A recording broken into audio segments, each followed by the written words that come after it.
Hello my friends, welcome to YouTube channel. I am your host Indrani. Please subscribe my channel and press the bell icon button. Friends, अगर आप लोगों को सच्ची कहानी चुड़ैल भूत जीन की कहानी सुननी है तो आप लोग मेरे चैनल को जल्दी से जल्दी सब्सक्राइब कर दीजिए और स्टोरीज अच्छी लगे तो लाइक कीजिए और अपना फीडबैक मुझे ज़रूर दीजिए। आज की जो स्टोरी है हमारे साथ शेयर की है सुनीता बताती हैं कि वो अपनी एक बचपन का स्टोरी हमारे साथ शेयर करना चाहती हैं। सुनीता जब पैदा हुई थी उनके साथ उनकी एक जुड़वा बहन भी पैदा हुई थी, बट उनका जो जुड़वा बहन थी वो पैदा होते ही उनका डेथ हो गया था। इस वजह से उसकी मम्मी ने कभी भी सुनीता को बताया नहीं था कि सुनीता ट्विंस में है। बट सुनीता को बचपन से ही जब वो 7 साल की हुई तब से उन्हें लगता था कि उनके साथ और भी कोई है। वो खुद को देखती थी। कभी कभार वो देखती थी कि वो खुद ही खड़ी हुई हैं सामने गेट के। कभी अपने कमरे में वो अकेली बैठी रहती तो वो देखती कि उनके दरवाजे पे वो खुद ही खड़ी हुई हैं। इस तरह सुनीता को बहुत बार देखने को मिलता था, बिल्कुल उसी कपड़ों में, उसी हेयर स्टाइल, शूज़ वगैरह में। वो अपने मॉम से कहा भी करती थी पर उनके मॉम उनको बिलीव नहीं किया करते थे इतना। वो लोग सोचते थे कि छोटी बच्ची है और अकेली रहती है ज़्यादातर, इसीलिए शायद अपनी इमेजिनेशन कुछ फ्रेंड बना चुकी है। बहुत बार ऐसा होता है फ्रेंड्स कि बच्चे अपने ही एक धुन में रहते हैं कि दूसरे से किसी से बात कर रहे हैं, इस तरह बोलते हैं। सुनीता के मॉम डैड ने भी ऐसे ही सोचा और इतना केयर नहीं किया। बट एक रोज़ की बात है, सुनीता का जब 8वीं जन्मदिन था, उन लोगों ने बहुत ही धूमधाम से उसका बर्थडे मनाने का सोचा। और सुनीता का जो घर था वो 2 स्टोरी का होता था और टेरिस ऊपर में था। सुनीता के मॉम डैड टेरिस में ही सारे इंतज़ाम किए थे उनका बर्थडे मनाने का। लाइटिंग वगैरह सब कुछ था। सुनीता के बर्थडे में काफ़ी लोग आने वाले थे, काफ़ी उनके फ्रेंड्स, उनके मॉम डैड के फ्रेंड्स, सब कोई आने वाले थे। वो लोग बहुत खुश थे कि बहुत बड़ी और अच्छी सी पार्टी होगी। पार्टी सब हो गई, सब कुछ हो गया, सब घर में चले गए अपने अपने वापस। फिर सुनीता काफ़ी थकी हारी थी, छोटी बच्ची भी थी, उसको नींद आ रही थी। उसने मॉम से कहा, मॉम मुझे सुला दो, मैं सोना चाहती हूँ। उसके मॉम ने कहा ओके सो जाओ। तो उसके कमरे में उसके मॉम ने उसे ले गई और उसे सुला दिया। कुछ मिनट बाद ही सुनीता बहुत चीख के चिल्ला के उठ गई। तो मॉम ने कहा क्या बात है? तो सुनीता ने कहा मॉम मुझे ज़ोर ज़ोर से कोई मार रहा था, मैं ही खुद को मार रही थी, मैं खुद को ही देखती हूँ मॉम। कभी बेड में बैठी हुई हूँ, मैं सो रही हूँ लेकिन मैं ही बैठी हुई हूँ। मैं कभी वॉशरूम में जाती हूँ तो मैं ही वहाँ पे पहले से खड़ी होती हूँ। मॉम मैं तंग आ चुकी हूँ, मैं आपको मजाक नहीं कर रही हूँ। उसके मॉम ने उसे थोड़ा सा डांटा और कहा कि मैं सो जाती हूँ तेरे पास, चुपचाप सो जा। तो सुनीता सोने का कोशिश कर रही थी पर उसे नींद नहीं आ रही थी, इधर उधर देखे जा रही थी। फिर उसके मॉम ने उसे एक कहानी सुनाई तो सुनते सुनते वो ना जाने कब सो गई। सुबह उठी तो सब कुछ भूल चुकी थी, अपना स्कूल चली गई। उसके बाद वो जो स्कूल चली गई और उसके पापा ऑफिस चले गए। उसके मम्मी स्टोर रूम में कुछ लेने के लिए गई थी तो उसके मॉम ने देखा कि सुनीता एक कोने में बैठी हुई है। सुनीता के शरीर में कोई कपड़ा नहीं है। सुनीता की मॉम डर गई और घबरा गई। फिर बोली सुनीता तुम यहाँ क्या कर रही हो और तुमने कपड़े क्यों नहीं पहने हैं? तो उसने कहा कि आप लोगों ने मुझे कपड़े कभी दिए ही नहीं है तो मैं कैसे पहन सकती हूँ, मैं तो ऐसे ही हूँ। लेकिन सुनीता के पास मैं कपड़े पहन कर ही आती हूँ क्योंकि वो मेरे सामने होती है ना, इसीलिए उसका कपड़े मेरे शरीर में भी वो देख पाती है। तो उसके मॉम ने कहा मतलब सुनीता तुम्हारे सामने होती है?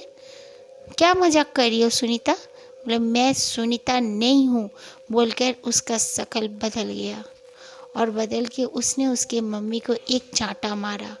चांटा मारने की वजह से उसकी मम्मी वहीं पे बेहोश हो गई।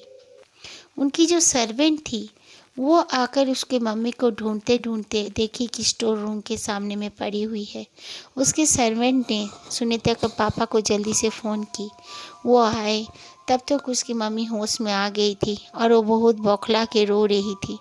उसके पापा ने जब पूछा तो सुनीता के मम्मी ने सारी बात बता दी और उसके माँ के गाल पर जोरदार चांटा का एक निशान भी पड़ा हुआ था। उसके बाद उसके पापा ने कहा, सुनीता झूठ नहीं बोलती है। कभी भी कुछ वहाँ पे उन लोग का घर में कुछ भी प्रॉब्लम हो जाता था, कुछ टूट जाता था, कुछ फटा हुआ मिलता था, कुछ गिरा हुआ मिलता था, तो उसके मॉम सुनीता को डांटा करती थी। एक दो बार मार भी दी है, लेकिन सुनीता बताती थी कि मम्मी मैं नहीं की हूँ, उसने किया है। उसकी माँ के कई बार नई साड़ी कटी हुई मिलती थी, तो उसकी मम्मी सोचती थी कि सुनीता ने बदमाशी की है, लेकिन सुनीता कभी ऐसा काम करती ही नहीं थी। फिर उसके मॉम ने समझ गई कि हाँ, सुनीता ठीक ही कहती है कि वो नहीं करती। एक बार तो ऐसा हुआ था, उसकी मॉम सिलेंडर को पूरी तरह नीचे से बंद करके आई थी, लेकिन उसका सिलेंडर, गैस चूल्हा सब कुछ ऑन हुआ पड़ा था और उनके घर में गैस फैल जा रहा था। उसके मॉम ने उस समय सुनीता को बहुत पीटा था, लेकिन सुनीता ने वो काम किया ही नहीं था। उसके मॉम को सब समझ में आ गया। तब उसके मॉम ने जल्दी से उसके पापा को कहा कि ऐसा कुछ करो कि कोई बाबा को बुला के लाओ। तो उनके जो घर में काम करती थी वो लड़की बोली कि हाँ मैडम, मैं एक बाबा को जानती हूँ, मैं उनको बुला के ले आ सकती हूँ। तो उसकी मम्मी ने कहा जल्दी से लेकर आ। वो बाबा आए और बाबा ने आकर कहा कि हाँ, आपकी बेटी जो सुनीता है उसके साथ उसकी जुड़वा वो बहन अभी तक है, उसको हटाना बहुत मुमकिन नहीं है, नामुमकिन जैसा लग रहा है। सुनीता को भी वो अपने साथ ले जाएगी। फिर मेरे बस का ये काम नहीं है, आप किसी और को बुलाइए।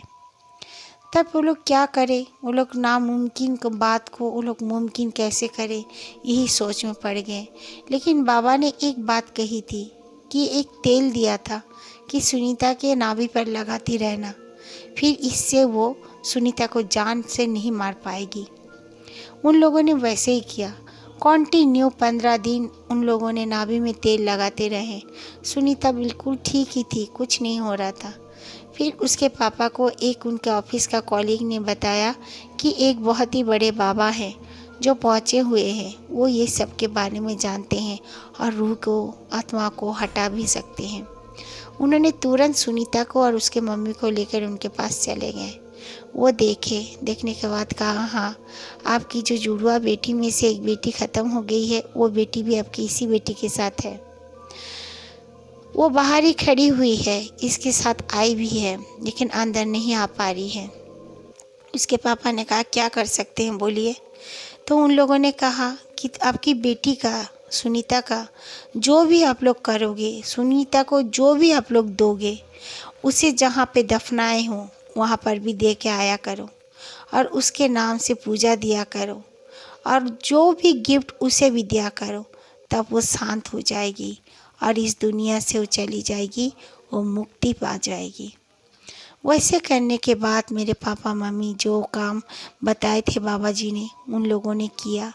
और माँ हमेशा रो रो के उसे बुला के कहती थी कि मैं तुझसे भी प्यार करती हूँ बेटी, लेकिन क्या करूँ, भगवान ने तुझे हमसे छीन लिया। तो कभी कभार बहुत ज़ोर ज़ोर से किसी का रोने का आवाज़ भी आ जाता था। उसके बाद से हमारे घर पे, यानी कि सुनीता के घर पे, कोई भी प्रॉब्लम नहीं होता था, कुछ भी नहीं। जैसे पहले लगता था कि घर में कुछ हो रहा है, अनदेखी चीज़ें कुछ वजूद कोई घूम रहा है, वैसा कुछ नहीं होता था। धीरे धीरे सुनीता का घर में वो सब इंसिडेंट होना, पैरानॉर्मल एक्टिविटीज़ होना और सुनीता को उसकी बहन दिखना बिल्कुल बंद हो गया। तब सब समझ लिए कि वो और नहीं है, मुक्ति पा गई। लेकिन उसके बावजूद भी सुनीता बताती है, सुनीता की जब साड़ी में हर कुछ खरीदा गया, उसको भी दिया गया, कभी उसके मॉम डैड वो भूलते नहीं हैं। Okay, thank you.